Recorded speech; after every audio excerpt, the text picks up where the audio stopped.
Bienvenue à l'actualité du jour. Au sommaire, l'opposant Jean-Marc Abound appelle à un dialogue incluant l'opposition politique et armée face à un État défaillant et annonce des manifestations de grande envergure pour barrer la route au plan des glissements établis par Félix-Antoine Tshisekedi.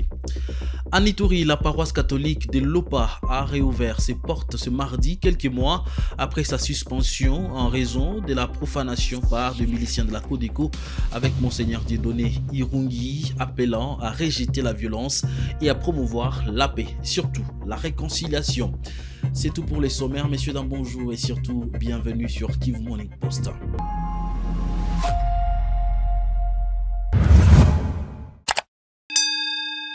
Vous êtes nouveau sur la chaîne, abonnez-vous. L'opposant Jean-Marc Abound a dénoncé ce mardi à Kinshasa la corruption devenue la monnaie au sommet de l'État sous Félix Tshisekedi. Selon lui, les pays s'enfoncent dans une dérive politique, morale, économique et institutionnelle marquée par la centralisation du pouvoir et la manipulation des institutions.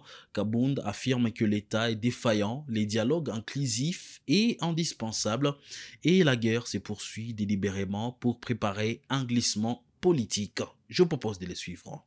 Le temps du dialogue national inclusif est arrivé. Un dialogue national sincère, courageux et sans théâtre. Un dialogue pour sauver des vies et mettre fin aux souffrances de nos compatriotes. Nous appelons à la responsabilité de tous les acteurs politiques, de la société civile, des églises et des mouvements citoyens pour exiger ensemble un dialogue véritablement inclusif, sans exclusion, afin de sauver notre pays du chaos. Le moment est donc venu pour chaque Congolais d'assumer ses responsabilités et de jouer pleinement son rôle devant l'histoire. C'est ainsi que nous demandons à M. Tshisekedi Félix de convoquer sans tergiverser le dialogue, car chaque jour qui passe devient un supplice pour nos compatriotes dans l'Est. Si cela n'est pas fait dans un bref délai, nous allons lancer dans les semaines à venir une série d'actions pacifiques jusqu'à la convocation du dialogue avant qu'il ne soit trop tard. C'est pourquoi nous demandons aux Kinoises et Kinois de se mobiliser et de répondre massivement à la marche pacifique que nous projetons pour le lundi 15 décembre 2025. Nous ne considérons pas le refus obstiné de M. Tshisekedi Félix à convoquer un dialogue politique inclusif avec l'ensemble des forces vives et des acteurs armés comme un acte de patriotisme. Mais par contre, c'est une erreur grave qui caractérise une stratégie cynique consistant à conserver le pouvoir au-delà de son second et dernier mandat par un glissement à défaut d'un troisième mandat difficile à obtenir par le changement de la Constitution. Nous sommes convaincus que, mis par la peur de quitter le pouvoir en 2028, Tshisekedi laisse délibérément la guerre se poursuivre pour justifier un glissement anticonstitutionnel au-delà du délai prévu par cette dernière. Malheureusement, ces calculs politiques machiavéliques sont mis en place sans la moindre compassion pour nos compatriotes dans l'Est et au mépris total des vies humaines qui tombent chaque jour qui passe. En Ituri, quelques mois après sa suspension suite à des actes de profanation par des miliciens de la Codeco, la paroisse catholique de Lopa a réouvert ses portes. Ce mardi, Monseigneur Dieudonné Irungi, évêque du Bunia, a présidé la cérémonie et a appelé la population à rejeter toute forme de violence, soulignant l'importance de la paix et de la réconciliation dans la région. Sous un climat de recueillement plein d'espérance, le fidèles se sont rassemblés en grand nombre à Lopa pour vivre ces moments historiques après le rétablissement de la paix par l'armée régulière sous les commandements du lieutenant général Duboya Kashamajuni, gouverneur militaire. Longtemps restée fermée à cause de la barbarie de la milice Codico, la paroisse Saint-Jean des Capistrans, René, c'est Monseigneur Dieudonné Oringui, évêque de Bunia, qui a présidé la célébration. Décréto, article 1er, l'ouverture de l'église de la paroisse Saint-Jean des Capistrans de Lopa. Article 2, toutes les célébrations sacrées pourront y avoir lieu. Lors de son homélie, l'évêque a lancé un appel fort portant sur la culture de la paix à la responsabilité individuelle et collective. Tunavuta angalisho ya watu wote kujua kama silaha kuongoka na kuacha vita ili tuishi undugu wetu, mapendo kati yetu.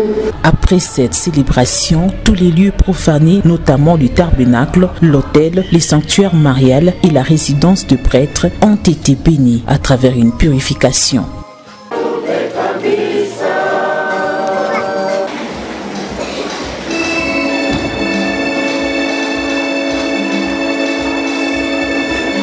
La réouverture de l'église de Lopa n'est pas seulement un événement religieux. Elle symbolise la résilience, la foi renouvelée et surtout l'espérance d'un avenir radieux. Un nouveau chapitre s'ouvre ainsi pour les populations de Bagoro et environnantes, un état final recherché par l'administration militaire en Ituri durant cette période de l'état de siège.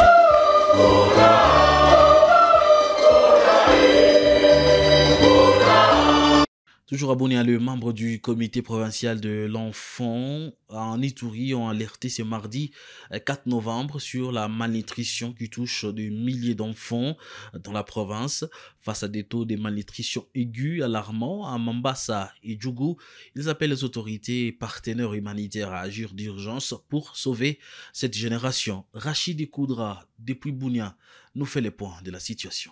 Loin d'être un simple cri d'alarme, les plaidoyers du comité s'appuient sur des données sanitaires incontestables qui relèvent l'ampleur du drame dans des territoires. À Mambasa, 14,1% des enfants moins de 5 ans souffrent de malnutrition aiguë, dont 3,3% sous sa forme sévère. En Djougou, le taux de malnutrition aiguë atteint 8,6%, dont 4,3% des cas sévères. Ces pourcentages dépassent largement les seuils d'urgence de 2% fixés par les organisations humanitaire pour la malnutrition aiguë sévère, un niveau qui devrait déclencher une intervention massive et prioritaire. Ces données montrent que les deux territoires dépassent largement ces seuils critiques, ce qui justifie une intervention urgente, martèlent les jeunes membres du comité. Derrière la froideur des statistiques se cache un drame humain incontestable. Lors d'une visite sur les sites déplacés de Kigons, les affaires du comité ont été profondément marquées par leur rencontre avec Joséphine, une fillette de 4 ans. Son ventre était gonflé, son corps couvert d'œdème, témoigne-t-il décrivant les stigmates visibles de la malnutrition aiguë sévère. Quelques jours après cette rencontre, Joséphine est décédée, morte de faim. Une mort invitable dans une province fertile, mais que la violence prive des chats et des moyens de substance. Joséphine n'est pas un cas isolé. Des milliers d'enfants en Ituri vivent la même souffrance et beaucoup risquent de mourir si rien n'est fait, alerte le comité d'enfants. Un appel solennel à l'action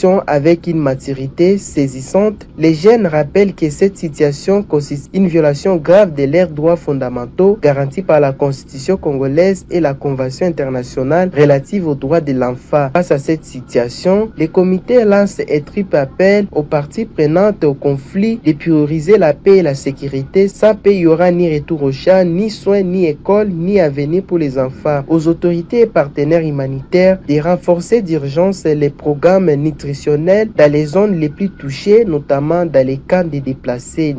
Rachid Koudra depuis Bunia pour Kivu Morning Post. Le vice-premier ministre Jacquemain Chabani a réuni les membres de l'Assemblée provinciale, le gouverneur et les vice-gouverneurs du site Kivu pour discuter de la stabilité institutionnelle.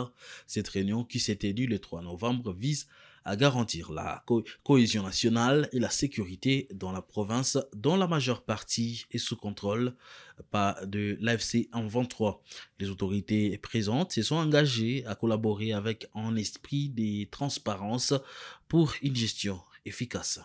Ce qu'on peut retenir, c'est que nous avons eu un échange très fructueux avec les vice-premiers ministres, le ministre de l'Intérieur, sécurité et décentralisation et affaires coutumières.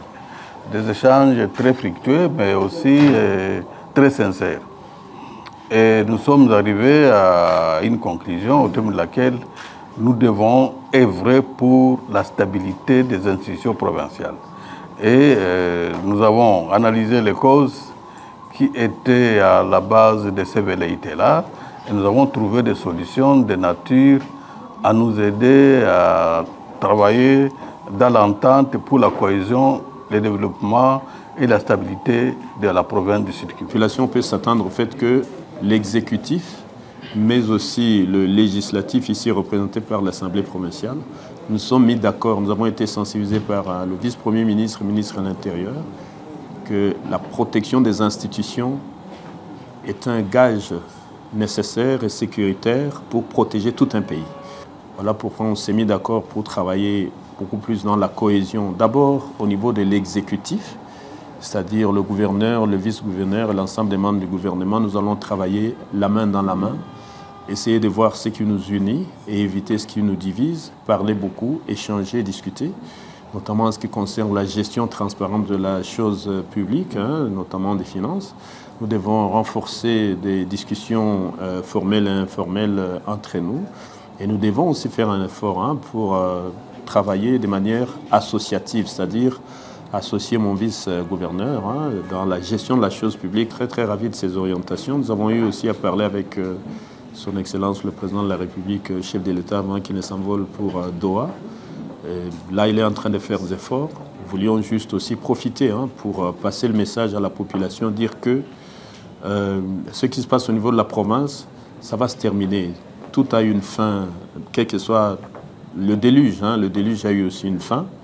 Et donc la tragédie que vivent nos populations va se terminer bientôt et nous serons de retour à Bukavu et nous allons récupérer l'intégrité territoriale de notre pays et de notre province en particulier.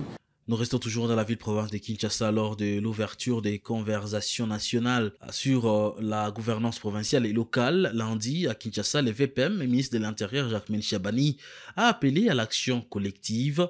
Il a demandé aux gouverneurs, ministres provinciaux, partenaires techniques, secteur privé, société civile et jeunesse de renforcer les administrations, d'écouter les populations et d'investir dans la cohésion communautaire. L'objectif est de bâtir des solutions durables pour consolider la paix et renforcer la résilience dans les provinces. Ainsi, je lance aujourd'hui un appel solennel aux gouverneurs de province ici présents. Renforcez vos administrations. Écoutez davantage vos populations. Investissez dans la cohésion de nos communautés. Aux ministres provinciaux, soyez les architectes de la stabilité et du développement local. À nos partenaires techniques et financiers ainsi qu'aux acteurs du secteur privé, continuons à bâtir des solutions durables, contextualisées et congolaises. Aux acteurs de la société civile, à nos communautés et à notre jeunesse, développer la résilience et ne céder ni à la peur ni à la haine. La sécurité est une affaire de tous et la paix se construit à plusieurs, ensemble, avec toutes les composantes de notre société. Par ailleurs, comme vous le savez, le deuxième événement de ce site event, qui réunira autour du ministère du Plan et de la coordination à l'aide au développement, les parties prenantes sur la question de la gouvernance locale et du financement des priorités de développement, nous donnera un cadre de suivi et de redevabilité durable. Mesdames et messieurs distingués invités, ces conversations ne doivent pas être un forum de plus, mais le point de départ d'un nouveau pacte de gouvernance et de sécurité humaine en République démocratique du Congo. De ces travaux, sortiront une compréhension commune, des engagements clairs et un cadre d'action partagé pour nous prévenir de cette idéologie révolue des temps anciens. Là, je parle de l'extrémisme violent. Et nous allons consolider la paix et le vivre ensemble dans chacune de nos provinces. Un plan d'action fondé sur les valeurs suivantes: la tolérance, le dialogue, la cohésion sociale, la stabilité dans nos entités et la sécurité nationale. Au nom du gouvernement de la République dirigé par son Excellence Madame la Première ministre, Madame Judith Suminwa Tuluka, sous l'impulsion du chef de l'État, son Excellence Félix Antoine Tshisekedi Tshilombo, je déclare ouvert les conversations nationales sur la gouvernance provinciale et locale pour la prévention de l'extrémisme violent en République démocratique du Congo. Que Dieu bénisse nos travaux et que Dieu bénisse la République démocratique du Congo. Je vous. Le vice-ministre de l'Intérieur, Eugénie Tshilakamba, a effectué lundi une descente sur l'axe Njili, Brasserie, Mikondo, jusqu'à la frontière entre Kinshasa et le Congo central. Cette mission s'inscrit dans les cadres des instructions du chef de l'État relatives au renforcement de la sécurité sur les principaux axes routiers de la capitale. Sur le terrain, la vice-ministre a échangé avec les autorités locales et les forces de l'ordre afin d'identifier les zones à risque et d'évaluer les mesures à prendre pour éradiquer les foyers d'insécurité récurrents dans cette zone stratégique. C'est dans les soucis de se rendre compte de la sécurité des personnes et leurs biens, ainsi que de la quiétude qui règne dans différents coins du pays, que la vice-ministre de l'Intérieur, Eugénie Tshilakamba, a effectué une ronde le long de la route Njili-Brasserie à Mikondo en passant par l'autoroute Rocade ainsi que la cité sans maison, une façon pour la numéro 2 de la territoriale d'exécuter la vision du chef de l'État, Félix Antoine Tshisekedi Tshilombo, sur le respect de l'autorité de l'État. 50 ans après, le village d'Ingidingi vient de connaître la visite de réconfort d'un membre du gouvernement central pour une mission d'éradication de l'insécurité, ce qui a réjoui le chef du groupement et le membre de la cour royale. Ils ont également salué les projets de construction des cachots pour accueillir les criminels. Nous avons tenu à ce que Madame la vice-ministre de l'Intérieur descende ici pour qu'elle constate la situation d'insécurité généralisée. La vice-ministre de l'Intérieur, Eugénie Tshilakamba, a prolongé son périple jusqu'à la frontière entre Kinshasa et Congo central avant de chuter au commissariat de la police nationale congolaise du district de Tchangou pour des orientations et des instructions utiles. L'autorité de régulation des sous-traitances dans les secteurs privés, ARSP, a mis sous contrôle la société pétrolière Peroko à Mwanda.